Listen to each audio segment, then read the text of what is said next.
할렐루야. 네. 어, 우리 예수님 부활하셨습니다. 할렐루야. 예. 우리 예수님 부활하셨어요. 예. 부활절은, 우리가, 세상에서 연말에 우리가 끼어가지고 성탄절을 우리가 굉장히 크게 우리가 생각하지만, 실상 우리의 신앙은요, 성탄절보다는 부활절이 더 큰 소망이 되고, 부활절이 더 큰 은혜의 날이라고 생각 들어집니다. 부활의 소망이 있기 때문에, 우리 주님 부활하셨기 때문에 이제 그것이 우리의 것이 되는 거예요. 그래서 주님이 부활하셨기 때문에 우리 주님의 부활은 곧 우리의 부활인 거죠. 자, 우리 다 같이 한번 따라해 볼까요? 예수 부활, 나의 부활. 예수 부활, 나의 부활. 자, 그러면 이번에 다시 주님의 승리, 우리의 승리, 주님의 승리, 우리의 승리. 할렐루야. 아멘. 오늘 우리가 나눌 말씀이 오늘 고린도전서 15장, 오늘 부활절을 맞아서 고린도전서 15장의 말씀으로 주님의 승리, 우리의 승리라는 제목으로 같이 말씀을 나누면서 하나님께서 주시는 은혜를 누리고자 합니다. 사랑하는 성도 여러분, 부활하신 우리 주님을 찬양하며 부활의 기쁨을 함께 누리는 우리 모든 성도님들 머리 위에 우리 주님의 우리 주님의 그 부활의 참 기쁨과 은혜가 더 크게 차고 넘쳐나기를 소원합니다. 사랑하는 여러분, 혹시 전쟁에서 승리하여서 승리를 알리는 북을 무엇이라고 하는지 아십니까? 예, 그것은 승전고입니다. 잘 아시네요. 과거 전쟁은요, 과거에 있어서 물론 현대에도 마찬가지입니다만은 전쟁이라고 하는 그 자체는요, 백성들이 가장 무서워하는 병고라고도 할 수가 있습니다. 전쟁은 수많은 백성들을 죽음에 이르게 하고 또한 가족을 잃게 하는 아주 무서운 재앙과도 같은 것이죠. 그래서 전쟁이 나면 백성들은 피난을 가거나 아니면 깊은 산이나 동굴에 숨어 있어야만 합니다. 그러다가 전쟁에서 승리했다, 우리가 승리했다라고 하는 그런 승전고가 울리면 그제야 모두 나와서 만세를 부르며 기쁨을 누리게 되는 것이죠. 그런 의미에서 승전고라고 하는 것은요, 불안과 두려움에 떨고 있는 백성들에게 생명의 소리가 되는 것이고 가장 기쁜 복음과도 같은 그러한 소리라고도 할 수가 있습니다.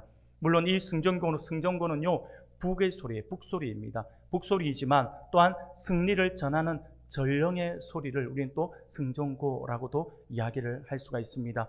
우리가 잘 알고 있듯이 마라톤이라고 하는 이 스포츠의 유래도 결국 이 승전고와 관련이 있는 스포츠임을 우리가 잘 알고 있습니다.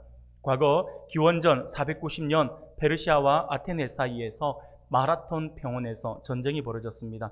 수적으로 아테네의 군사 수가 페르시아에 비해서 너무나도 부족했습니다. 절대적으로 불리했던 이 전쟁에서 결국 아테네가 승리를 하게 됩니다. 그러나 전쟁에서 승리했다는 소식을 지금 백성들은 듣지 못합니다. 그러니 이 숫자가 너무나도 열세에 있었기 때문에 그들은 불안에 떨 수밖에 없습니다. 우리가 전쟁에 지면 우리는 포로로 잡혀가게 될 것이고, 그리고 수많은 백성들이 또 죽어나갈 것이고, 그러니까 전쟁에 진다는 자체가 재앙이라고 하는 것이죠.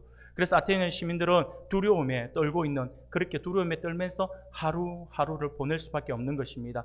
그런데 이 전쟁에서, 이 말도 안 되는 이 전쟁에서 아테네가 페르시아를 꺾고 승리를 하게 됩니다.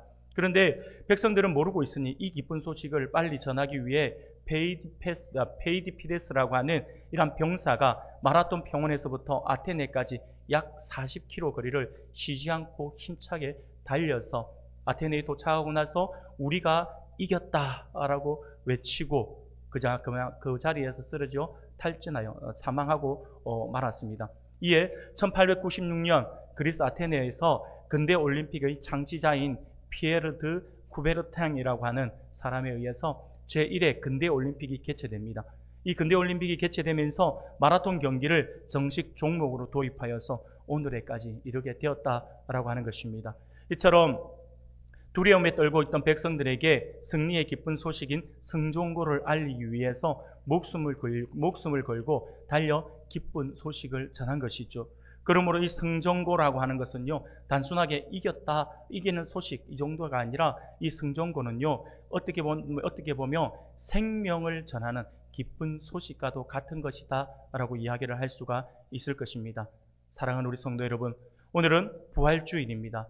한 주간 고난 주간을 우리가 보내고 부활하신 예수님을 기뻐하며 우리 예수님께 우리 하나님께 예배하는 복된 날입니다. 부활은 예수 그리스도가 죄와 죽음에서 승리하신 것을 의미하고 있습니다. 오늘 본문은 사망을 이기고 부활하심으로써 승리하신 예수님의 승전고를 울리고 있는 그러한 말씀이라고 할 수가 있습니다.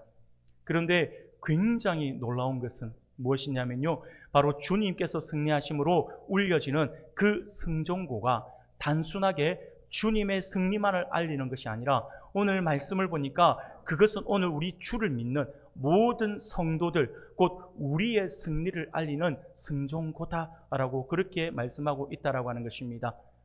우리 주님의 승리가 곧 우리의 승리가 되더라라고 하는 것이 오늘 본문에서 우리에게 주고 있는 말씀입니다. 사랑하는 여러분, 그러면 우리 주님의 그 놀라운 승리가 우리와 어떤 연관이 있기에 주의 승리가 주를 믿는 모든 성도들의 승리라고 그렇게 말을 하고 있는 것일까요? 오늘은 본문의 말씀을 통해서 그 사실에 대해서 우리가 잠시 함께 살펴보면서 하나님의 은혜를 나누고자 합니다. 사랑하는 여러분, 고린도전서 15장은 우리가 잘 알고 있는 것처럼 우리 주님의 부활에 대해서 증거하고 있는 말씀입니다. 그렇기 때문에 우리는요, 고린도전서 이 15장을 우리는 부활장이라고 이렇게 따로 이름을 불러서 부르는 그러한 장입니다. 그런데 지금 바울이 고린도전서 15장에서 이렇게 부활에 대해 자세히 언급하고 있는 것은 다름이 아니라 현재 고린도 교회가 당면하고 있는 영적 문제 때문에 지금 이 이야기를 하고 있는 것입니다. 그러면 지금 현재 고린도 교회에서 바울이 편지를 쓸 때에 고린도 교회 안에 있었던 영적 문제는 어떤 문제일까요? 오늘 우리가 본문에서 읽지는 않았지만 고린도전서 15장 12절을 보면 이렇게 말씀을 합니다. 우리가 같이 한번 읽어볼까요? 같이 읽겠습니다. 시작. 그리스도께서 너희 중에서 어떤 사람은 어찌하여 죽은 자 가운데서 부활이 없다 하느냐. 아멘. 사랑하는 성도 여러분, 당시 고린도 교회 안에는요, 부활이 없다라고 주장하는 사람들이 생겨나기 시작을 했습니다. 그래서 그 사람들이 단순히 부활이 없다라고 하는 것이 아니라 그것을 가지고 논쟁을 벌이고 정말 신실하게 믿고 있는 많은 성도들을 미혹하고 목소리에 힘을 주어서 부활이 없다라고 주장을 하기 시작했다라고 하는 것입니다. 교회 입장에서는요, 굉장한 어려움에 직면했다라고 할 수가 있습니다. 그래서 바울은요, 부활 신앙의 중요성과 성도의 부활에 대해서 알려주기 위해서 오늘 본문의 말씀을 기록한 것이다 라고 할 수가 있습니다. 사도 바울은요, 고린도전서 15장 47절에서부터 15장 47절부터 50절까지의 말씀, 오늘 우리가 읽은 본문의 앞부분입니다. 이렇게 말씀을 하고 있어요. 제가 읽어드리겠습니다. 여러분 눈으로 한번 따라오시길 바랍니다. 첫 사람은 땅에서 났으니 흙에 속한 자이거니와 둘째 사람은 하늘에서 나셨느니라. 무릇 흙에 속한 자들은 저 흙에 속한 자와 같고 무릇 하늘에 속한 자들은 저 하늘에 속한 이와 같으니 우리가 흙에 속한 자의 형상을 입은 것 같이 또한 하늘에 속한 이의 형상을 입으리라.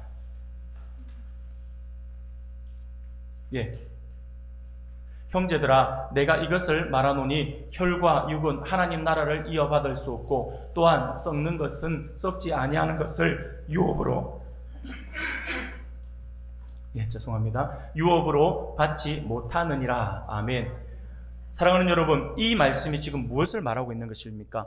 우리는 흙으로 만들어진 첫 인류 아담의 후손으로서 흙으로부터 나서 썩어지는 혈과 육을 가진 사람이다 라고 이야기하고 있는 것이죠. 그리고 이 혈과 육을 가진 자인데 이것이 단순하게 그것으로 끝나는 것이 아니라 시간이 지나요. 시간이 지날수록 그것은 낡아지고 죄에 취약한 몸이기 때문에 썩지 않을 영원한 하나님 나라를 유업으로 상속받을 수가 없다라고 이야기하는 거죠.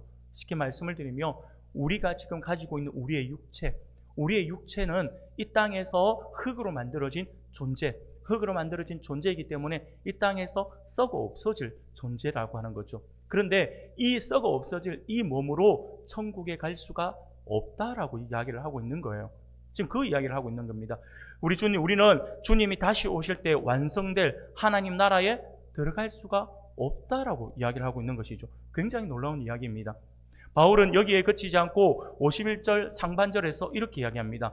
보라, 내가 너희에게 비밀을 말하노니라고 이야기를 합니다. 비밀을 말한다. 그리고 우리가 썩을 육체를 가지고 이 땅에서 썩어 없어질 육체를 가지고 있고, 시간이 지남에 따라서 여러분 어떻습니까? 나이가 들면 들수록 늙어지잖아요. 그러면 우리가 나이만 먹는 것이 아니라 우리의 몸의 상태도 좀 더 이렇게 좀 많이 주름도 생기고 또 그러잖아요. 그렇기 때문에 그렇게 썩어 없어질 그 육체를 가지고 천국에 갈 수 없다라고 그렇게 분명히 이야기하는데, 그런데 바울이 거기서 끝나는 것이 아니라, 그러나 내가 너희들에게 한 가지의 비밀을 알려주겠다라고 이렇게 말씀을 하고 있는 것입니다. 한 가지 비밀, 그게 뭘까요?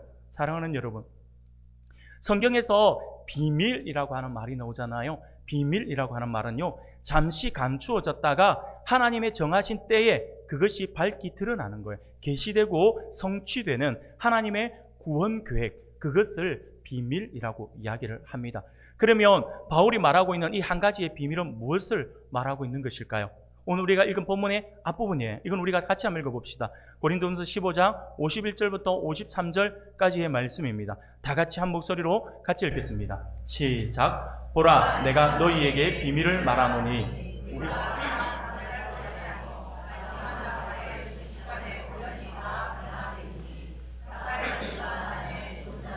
썩지 아니할 것으로 다시 살아나고 우리도 변화되리라. 이 썩을 것이 반드시 썩지 아니할 것을 입겠고 이 죽을 것이 죽지 아니함을 입으리로다. 할렐루야. 아멘. 바울은 무엇을 이야기하고 있습니까? 바울은요, 지금 바울이 이야기하고 있는 그 비밀 무엇이냐니까, 승천하신 우리 주님께서 재림하실 때에 일어난 일들에 대해서 우리에게 말씀을 주고 있습니다.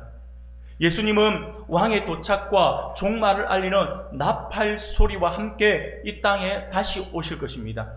그때 부활의 첫 열매이신 예수 그리스도께서 영광스러운 몸으로 부활하셨던 것처럼 그리스도 안에서 새 생명을 얻고 죽었던 사람들이 다시 살아날 것이라고 하는 거죠. 다시 살아나는데 과거에 가지고 있었던 그 육체로 살아날 것이 아니라 썩지 아니할 몸으로 부활할 것이다 라고 그렇게 이야기를 하고 있다고 하는 것입니다. 그때 그러면 우리 주님이 다시 오실 때에 우리 그 죽은 사람들이 이렇게 다시 부활하고 썩지 아니할 몸으로 부활할 것이다라고 그렇게 이야기를 했다고 한다면, 그럼 우리는 어떻게 되느냐는 거죠. 지금 살아있는, 그때도 만약에 우리 주님께서 오시는 그때까지 살아있는 사람들은 어떻게 되느냐니까 바울이 뭐라고 이야기합니까? 그때에 살아있는 사람들도 부활의 몸으로 변화될 것이다 라고 이렇게 이야기를 하고 있는 것입니다. 우리 몸에 우리 육체가 변화된대요. 변화되고 나서 우리 주님께서 부활하신 그 부활의 육체처럼 우리가 이렇게 변화된 그 육체로 우리가 주님과 함께 천국으로 갈 것이다 라고 이렇게 이야기를 하고 있습니다. 우리 주님께서 변화산상에서 보여주셨던 변형되신 모습, 그 제자들이 보고 깜짝 놀랐던 변형된 그 모습, 단순하게 그냥 보여주신 게 아니에요. 예수님께서 신적 능력으로 하나님의 아들이기 때문에 한번 하나님의 아들로서의 그 외형이 빛나는 그 모습으로 변형되어지신 것이 아니에요. 변화산에서 주님께서 보여주신 변화의 모습은요, 오늘 우리들에게 보여주기 위한 것입니다. 바로 천국의 모형으로서요. 우리가 나중에 천국 들어가며 마치 우리 주님의 그 모습처럼 우리가 변형될 것이다 라고 하는 거죠. 그게 지금 바울이 오늘 본문에서 우리에게 이야기해주고 있는 그러한 부분입니다. 부활의 몸은 썩지 않을 뿐만 아니라 더 이상 죽지도 않고 죄에 빠지지도 않을 그러한 몸이다라고 말씀을 하고 있습니다. 또 그때는 하나님을 대적하는 모든 악한 세력이 완전히 패배하고 하나님께서 최종적인 승리를 거두실 것이다 라고 이렇게 말씀합니다. 그래서 바울은요, 그 사실에 대해서 고린도전서 15장 25절, 26절에서 이렇게 말씀을 하는 거예요. 그가 모든 원수를 그 발 아래에 둘 때까지 반드시 왕노릇 하시리니 맨 나중에 멸망받을 원수는 사망이니라 라고 이렇게 말씀을 하고 있는 것입니다. 사랑하는 우리 성도 여러분, 부활은 사망과 죄에 대한 승리를 가장 확실하게 보여주는 증거입니다. 그래서 바울 사도는요, 사망이 승리를 잃고 패배했으며 사망이 쏘는 것도 잃어버렸다라고 이렇게 선포를 하고 있는 것입니다. 그게 오늘 우리가 읽은 본문의 말씀이죠. 우리 같이 한번 읽어볼까요? 55절, 56절이에요. 같이 한번 읽겠습니다. 시작. 사망아, 너의 승리가 어디 있느냐? 사망아, 네가 쏘는 것이 어디 있느냐? 사망이 쏘는 것은 죄요, 죄의 권능은 율법이라. 아멘. 사랑하는 성도 여러분, 바울은 사망을 마치 인격적인 존재인 것처럼 부르면서 어디 있느냐라고 이렇게 이야기를 하고 있습니다. 두 차례에 걸쳐서 그렇게 이야기를 합니다. 죽음에 대한 그리스도의 궁극적 승리를 매우 실감나게 드러내고 있는 것이죠. 사망, 네가 그렇게 설치되더니 죄 때문에 우리에게 들어와서 우리를 억누르고 모든 사람에게 공포를 안기던 사망아, 네가 어디 있느냐라고 하는 거죠. 주님이 부활하시고 난 뒤 너의 그 힘은 잃었다라고 하는 거예요. 이제 더 이상 너희들이 사람을 두려움 속에 빠뜨릴 수가 없다라고 이야기를 하는 거죠. 주님이 부활하셨고 그 부활을 믿는 사람들에게 동일한 부활이 있기 때문에 그렇다라고 하는 거죠. 그래서 예수 믿는 사람들은요, 세상 사람들과 완전히 이런 부분에선 다릅니다. 세상 사람들은요, 사망에 대한 부분들에 굉장히 두려움을 가지고 있지만 앞으로 죽고 나면 내가 어떻게 될 것인가, 내 영혼은 어디로 갈 것인가에 대한 두려움에 사로잡히겠지만 하나님을 믿는 우리들은 다르다라고 하는 거예요. 우리는 죽음으로서 끝나는 것이 아니라 우리는 죽으면 우리의 영혼이 어디로 갑니까? 천국으로, 주님 품으로 가는 거예요. 그렇게 우리 영혼이 주님 품에 가 있다가 나중에 주님 다시 재림하실 그때에 우리의 영혼이 다시 우리 주님 재림하실 때에 부활한 우리의 육체를 부활하면서 우리 육체와 다시 연합되는데 그때에 입는 그 육체는 썩지 아니할 육체, 영원한 육체. 지금 여러분들 작은 병에도 얼마나 힘듭니까? 조그만 병에도 얼마나 힘들어요. 너무 힘들잖아요. 조금만 좀 애를 써도 조금만 노력을 해도 너무 피곤한 것 같고 너무 힘든 것 같고 세상의 그 짐이 너무 무겁게 느껴져서 그냥 주저앉고 싶을 때가 얼마나 많습니까? 그런데 우리가 다시 부활할 우리의 육체는 그런 것들을 전혀 모른다라고 하는 거예요. 죽음도 없어요. 아픔도 없어요. 그게 주님께서 우리에게 베풀어 주신 최고종의 그러한 은혜인 것이죠. 사랑하는 여러분, 그래서 지금 바울이 이야기하고 있는 이 사망을 마치 인격적인 존재로 부르면서 네가 어디 있느냐라고 하는 것은 마치 사망이라고 하는 것을 조롱하고 있는 것 같아요. 네가 그렇게 설치되더니, 네가 그렇게 사람들을 얽매어서 사람들에게 공포를 주더니 우리 주님 부활하셨어. 이제 네 힘이 어디 있을 것 같아? 네 힘은 없어. 우리는 그것을 뛰어넘는 거야 라고 이렇게 이야기를 하고 있는 것입니다.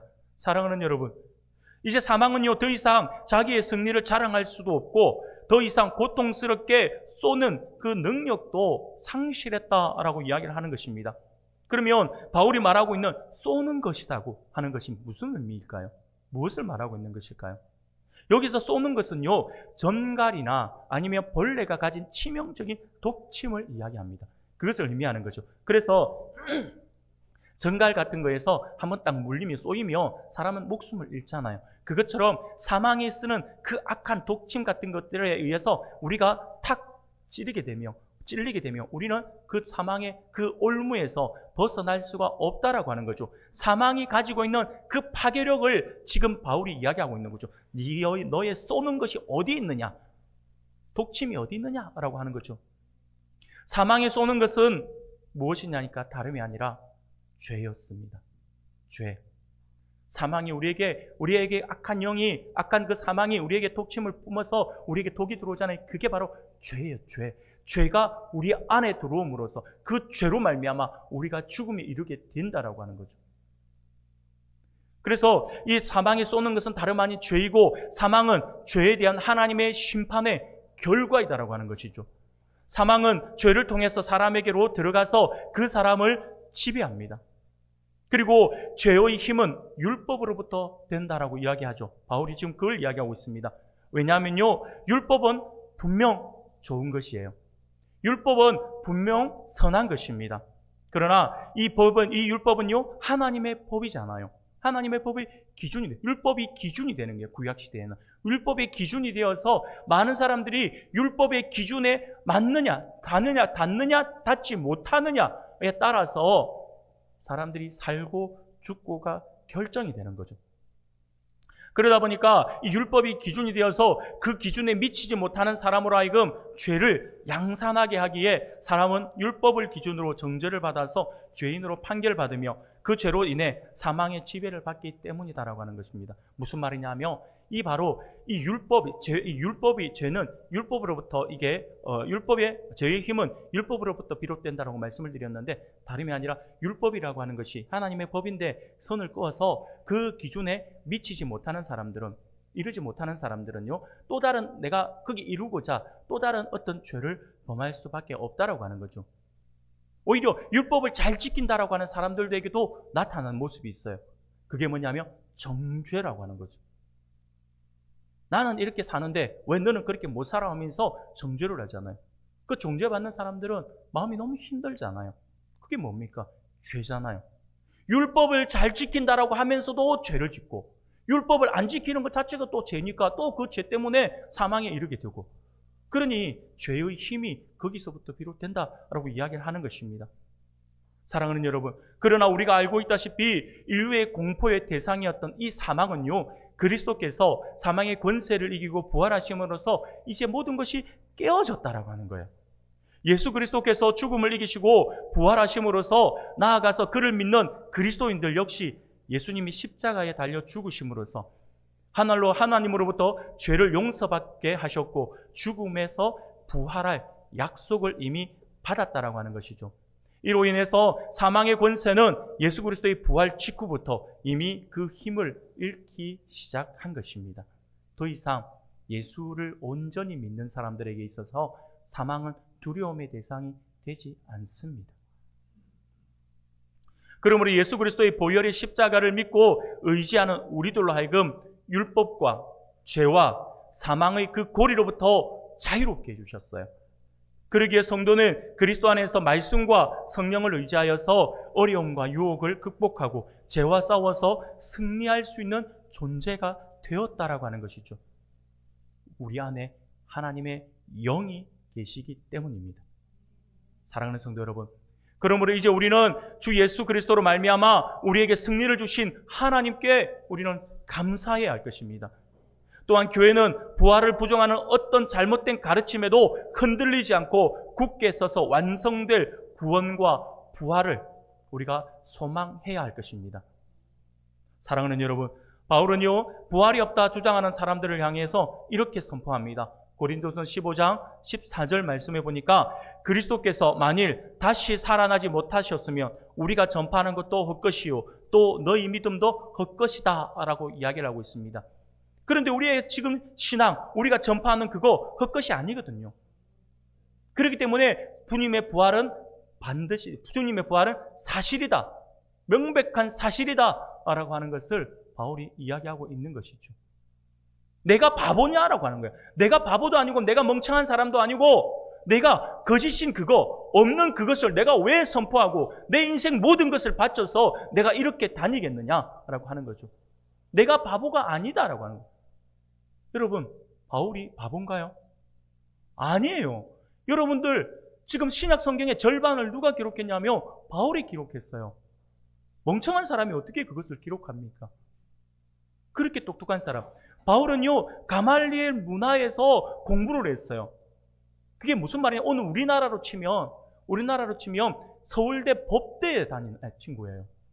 거기서도 스승에게 인정을 받는 아주 수석을 하는 그러한 친구라고 할 수가 있습니다. 그런데 바울이 그렇게 선포하는 것은 이것은 거짓이 아니고 내가 멍청해서 전하는 게 아니다라고 하는 거죠. 부활은 사실이다라고 하는 것을 지금 이야기하고 있는 것입니다. 그러면서 이후에 오늘 우리가 읽었던 본문의 말씀 57절, 58절에서 이렇게 말씀을 해요. 우리 같이 한번 읽어봅시다. 같이 읽겠습니다. 시작. 우리 주 예수 그리스도로 말미암아 우리에게 승리를 주시는 하나님께 감사하노니 그러므로 내 사랑하는 형제들아 견실하며 흔들리지 말고 항상 주의 일에 더욱 힘쓰는 자들이 되라. 이는 너희 수고가 주 안에서 헛되지 않은 줄 알미라. 할렐루야.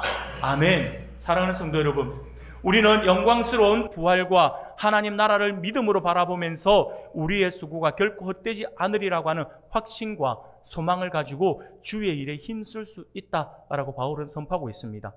여러분, 승리는 고난이나 어려움을 극복하고 성공하는 것을 말합니다. 그러나 성경이 말하는 승리는요, 세상에서의 성공이 아니에요. 사망과 죄와 두려움을 이기는 영적 승리, 그것을 이야기하고 있는 것입니다. 그러므로 그리스도인은 성품으로서의 승리하는 그러한 성품을 가질 수가 있어야 합니다.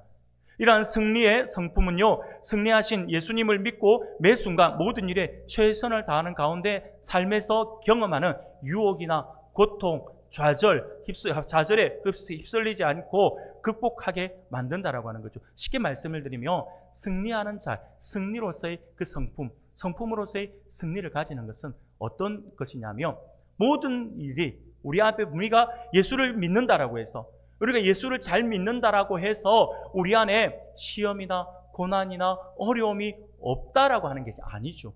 우리는 동일하게 우리는 세상 사람들이 당하는 것과 동일하게 당해요. 어려움도 분명히 우리의 삶 속에 있습니다. 고난도 우리의 삶 속에 있어요. 여러 가지 시험도 우리의 삶 속에서 반드시 있습니다. 그러나 세상 사람들이 그것을 대하는 것과 예수 그리스도를 온전히 믿는 사람들이 대하는 것은요, 그 대하는 마음이 다르다라고 하는 거죠. 세상 사람들은 그 고난 앞에서, 그 시험 앞에서 어떻게 하면 좋을지 몰라서 발을 동동 구르다든지 다른 누군가에게 도움을 요청하는 그런 모습이 있을지는 모르겠지만, 이제 예수 그리스도의 그 부활의 승리를 믿는 사람, 그래서 주님의 그 부활이 나의 부활이라고 확고하게 믿고 확신하는 사람들은요, 삶 속에서 비록 그 어려움들이 있다 할지라도, 그 시험들이 있다 할지라도 우리 주님께서 먼저 승리해 주셨고 우리 주님이 우리와 함께 하시기 때문에 우리는 능히 그것을 이길 수 있다라고 이렇게 믿고 나가는 거죠. 이게 바로 승리의 성품이에요. 어떤 어려움이 오더라도 나는 이긴다라고 하는 거예요. 내 힘이 아니라, 내 힘은 비록 약해서 무너질 수는 있겠지만 나와 함께 하시는 그분이 우리를 승리하게 해주실 것이다 라고 믿는 것이죠. 이게 승리의 성품이에요. 그래서 긍정적인 모습으로 바뀌게 되는 거죠. 이게 승리의 성품을 이야기하고 있는 것입니다. 사랑하는 여러분, 사탄은 여전히 우리가 죄를 이길 수 없는 존재라고 분명히 선포합니다. 그러면서 우리에게 패배감을 안겨주죠. 바로 승리의 반대가 패배이기 때문입니다. 그래서 어떤 사람들은요, 패배감에 자꾸 젖어들어요. 마귀가 계속해서 우리 옆에서 속삭이니까요. 너 안 돼. 네 실력으로? 아니야, 넌 안 돼. 잘 생각해봐. 넌 할 줄 아는 게 아무것도 없잖아. 그런 소리를 계속해서 속삭이는 거예요. 그러면서 그 소리를 들으면서 내가 예수 이름으로 물러가라 하고 외치는 것이 아니라 그 소리에 귀를 기울이니까 어떤 현상이 벌어집니까? 아, 정말 그런가 보다. 우리 앞에 있는 시련이, 우리 앞에 있는 고난이 우리와 함께 하시는 주님, 모든 것을 이겨 승리하신 주님보다 더 크게 느껴지는 거예요. 그게 패배감을 가지게 만드는 마귀의 방법입니다. 그래서 마귀는 끊임없이 우리 옆에서 속삭이는 거예요. 예수님 승리했어? 그래, 예수님 승리한 거 맞아. 나도 인정할게. 근데 네하고 예수님하고 상관없잖아. 너 신앙생활 똑바로 안 하잖아. 너 기도 똑바로 안 하잖아. 예배 시간에 너 똑바로 예배 안 드리잖아. 일주일에 너 성경 얼마나 봐? 기도 얼마나 해? 예배 얼마나 사모해? 막 이런 걸로 속삭이는 거예요. 근데 가만히 생각해 보면 정말 그런 것 같거든요. 우리 교회 성도들과 옆에 있는 지체들을 비교를 하면서 그래, 그분은 일주일에 몇 번씩 기도하고 철야도 하고 금식도 하고 저분은 어떻게 신앙생활해서 저렇게 하던데 나는 저분만큼 못 하는데 나는 어떡하지? 막 그러니까 그 마귀의 속삭임에 넘어가는 거예요. 그래서 다른 사람은 승리할 줄 모르지만 나는 안 될 것 같다. 나는 질 것 같다 생각을 하는 거예요. 여러분, 그 마음 누가 주는 거라고요? 마귀가 주는 거예요. 마귀는 처음부터 패배감을 안겨주고자 그래서 끊임없이 우리의 신앙을 시들게 만들고 우리의 신앙을 죽게 만들고 무엇보다 하나님의 예배의 자리, 은혜의 자리를 피하게 만들어요. 사랑하는 여러분, 그래서 마귀는요, 우리로 하여금 그 죄를 극복하려고 하는 시도조차 못하게 하려고 하는 그 유혹을 우리에게 남깁니다. 이렇게 되면 우리는 죄의 유혹에 무너진 기억을 떠올리게 될 것이에요. 우리의 연약함을 바라보면서 패배감을 극복하기가 어려워집니다. 그러므로 우리는 사탄의 유혹이 있을 때마다 우리의 경험과 능력이 아니라 이미 승리하신 예수 그리스도를 믿음으로 바라보아야 한다라고 하는 것이죠. 내 힘으로는 안 돼요. 우리 주님을 바라보셔야 합니다. 그래서 히브리서 저자는요, 이런 이야기를 하는 거예요. 히브리서 12장 말씀이에요. 12장 2절. 우리가 같이 한번 읽어볼까요? 시작. 믿음의 주요 또 온전하게 하시는 이인 예수를 바라보자. 그는 그 앞에 있는 기쁨을 위하여 십자가를 참으사 부끄러움을 개의치 아니하시더니 하나님 보좌 우편에 앉으셨느니라. 할렐루야. 아멘. 믿음의 주요 또 온전케 하시는 누구를 바라보자고요? 예수님을 바라보자고요. 그러면 승리해요. 사랑하는 성도 여러분, 앞서 살펴본 것처럼 우리가 죄를 이기고 승리할 수 있는 이유는 부활하신 예수님께서 이미 죄와 죽음을 이기셨기 때문입니다. 성도는 성령 안에서 하나님의 말씀에 의지하는 믿음으로 세상이 주는 어려움과 유혹을 이기는 삶을 살아갈 수가 있습니다. 또한 주님이 다시 오실 때에 하나님을 대적하는 모든 악한 세력들이 멸망하고 우리도 영광스러운 몸으로 부활하여서 하나님 나라에 들어가는 승리를 바라보면서 자신감과 소망을 가지고 살아갈 수 있음을 우리가 결코 잊어서는 안 될 것입니다. 우리는 나약하지만 나와 함께 하신 그분은 강하다라고 하는 그런 믿음을 가지고 선포하면서 나아가야 한다라고 하는 것이죠. 사랑하는 성도 여러분, 오늘은 우리 주님이 사망의 권세를 깨고 승리하신 부활주일입니다. 그러므로 우리는 부활로서 죄와 죽음을 극복하신 예수님의 그 승리를 우리는 기뻐해야 합니다. 예수님의 부활로 인해서 우리도 죄에 대하여 죽고 의에 대하여 살게 되었기 때문입니다. 그뿐만 아니라 우리도 죽음 후에 부활하여 영원히 하나님을 찬양하며 살게 될 것이기 때문입니다. 사랑하는 여러분, 그렇습니다. 우리는 비록 우리 속에 거하는 죄로 인해서 바울과 같이 오호라 나는 공고한 사람이로다 라고 하는 탄식을 하는 그러한 연약한 존재이지만 그보다 더 분명한 사실이 우리에게 있다라고 하는 것을 우리가 잊어서는 안 됩니다. 그것은 바로 예수 그리스도의 부활하심으로 말미암아 이제는 죄와 우리가 싸워서 승리할 수 있는 존재, 그 존재가 되었다라고 하는 거예요. 우리가 다 그래요. 우리가 승리한 존재예요. 이미 예수님이 부활하심으로 승리하신 거는요, 그건 우리에게 어떤 느낌으로 와지냐면 우리가 마치 어떤 스포츠를 한다든지 할 때, 경기를 할 때 이미 결과를 이겨놓고 싸우는 것과 같은 거예요. 이겨놓고 싸우는 거는 그냥 가서 싸우는 신용만 하면 되는 거죠. 얼마나.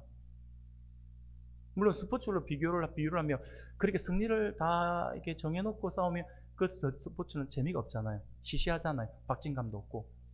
여러분, 우리의 삶이 그래요.